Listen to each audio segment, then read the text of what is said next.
Hi guys, welcome to another video from Overbite Gaming, and today we're taking a look at one of my favourites actually. We're taking a look at Warriors Legends of Troy. It's made by Tecmo Koei, you know, the fine lads that do the Dynasty Warriors series, and this is probably my favourite game they've done. Purely because I'm just a sucker for sort of the whole Greek legends type thing. I mean, I actually took classical civilization in college for a year. Yeah, I was kind of like, I like legends, that's cool, let's do that. Without thinking I had to do like the other half of it, which was all the history stuff, and it wasn't helped by the fact that my first assignment was to do like 3,000 words on why Greece is a good place to grow olives. But once you've got sort of it's fucking hot there out of the way, you're just kind of burbling around.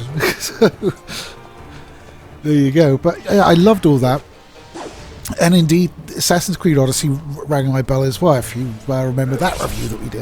If I remember, I'll put a link up to it. If not, go find it your damn selves. But yeah, so Warriors Legends of Troy, as I said, it's done by the guys at Tecmo Koei, and you can tell it's very Dynasty Warriors-ish. It does have an increased level of violence, and there's been a few sort of chops and changes around. So you have 3 different types of strikes, which I always forget I've got the third one, but there we go.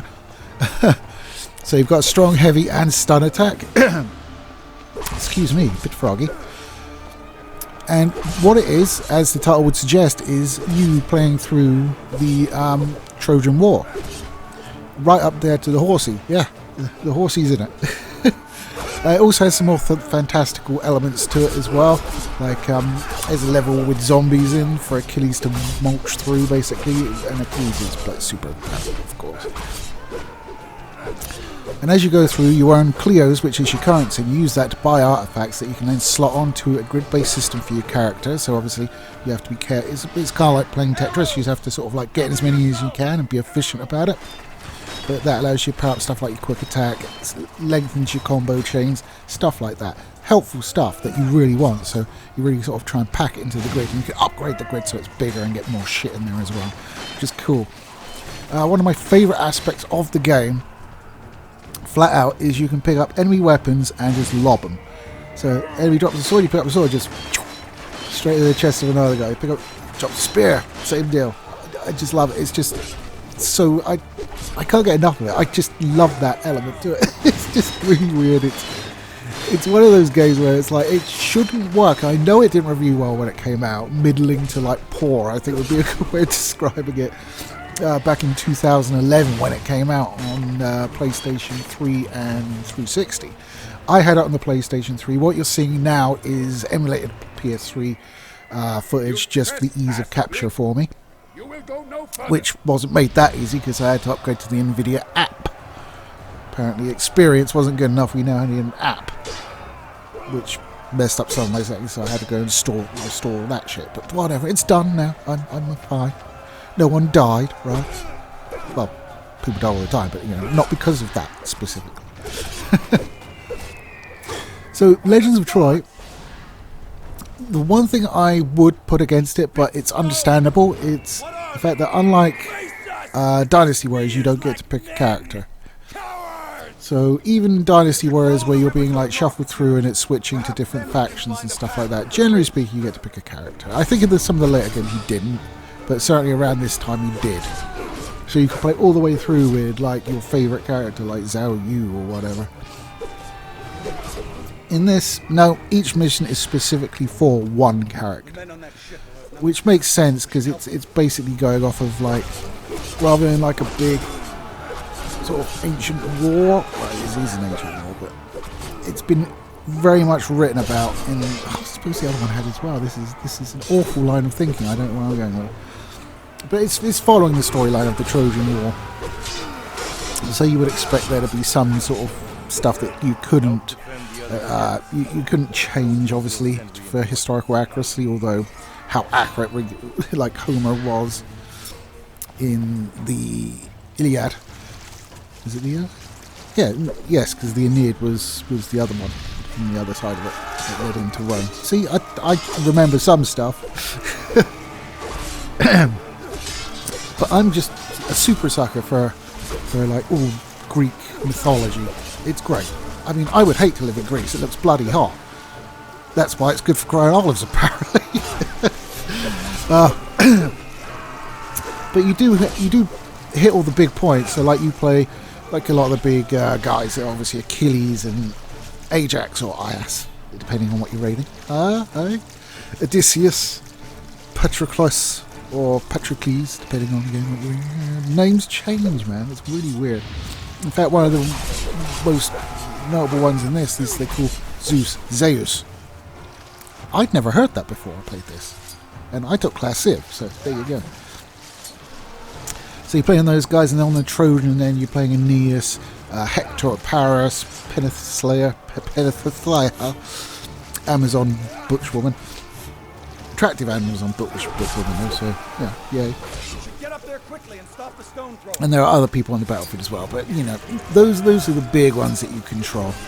And they all fight differently, like Iris, Ajax, whatever. Because there were two Ajaxes actually. There were Ajax the Lesser and Ajax the Greater. And the Greater was the big fucker, which is the one you play.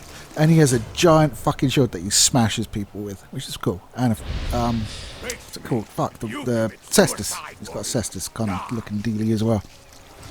Whereas you get people like Paris, who's obviously a lot more nimble. He has a short sword and a bow, so he's more of a range guy. And Odysseus is kind of like that as well, although he has like a sword and shield, he also can throw knives. Which is very cool, it mixes it up a little bit. Which is because the game in and of itself doesn't really have that much variety to it. You are fighting,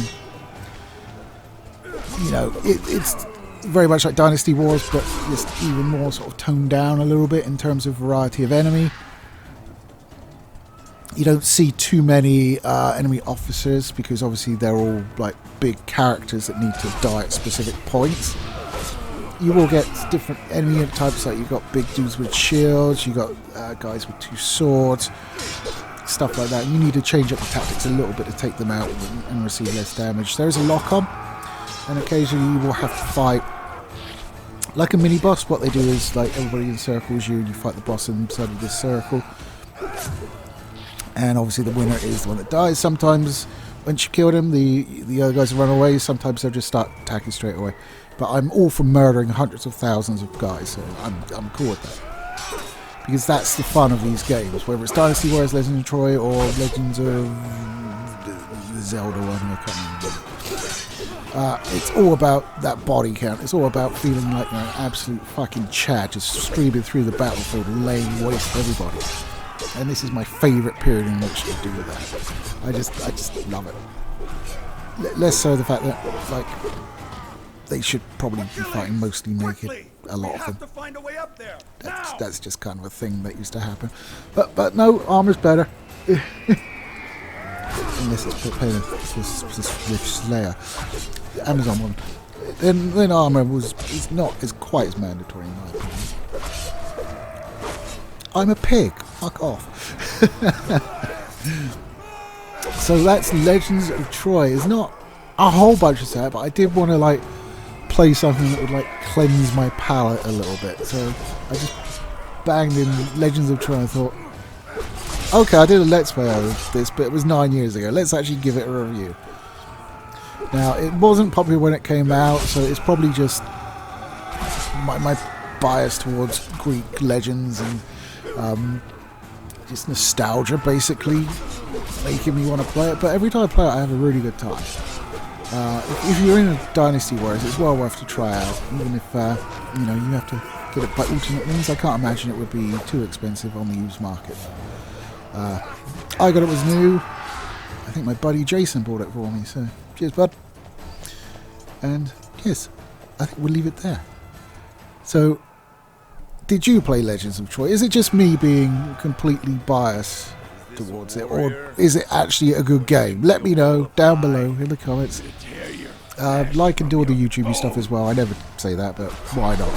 Eh? Why not? It's not like I'm going to be making a living off this, so I may as well like get some salve for my ego, shall we say. Anyway, guys, take it easy, and I'll catch you next time.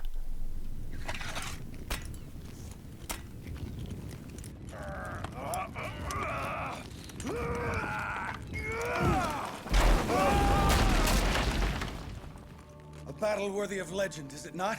victory over a wooden beast. Still, it was a victory. And many more await us. Troy's days are numbered. The longer it takes to save this Spartan queen, the better.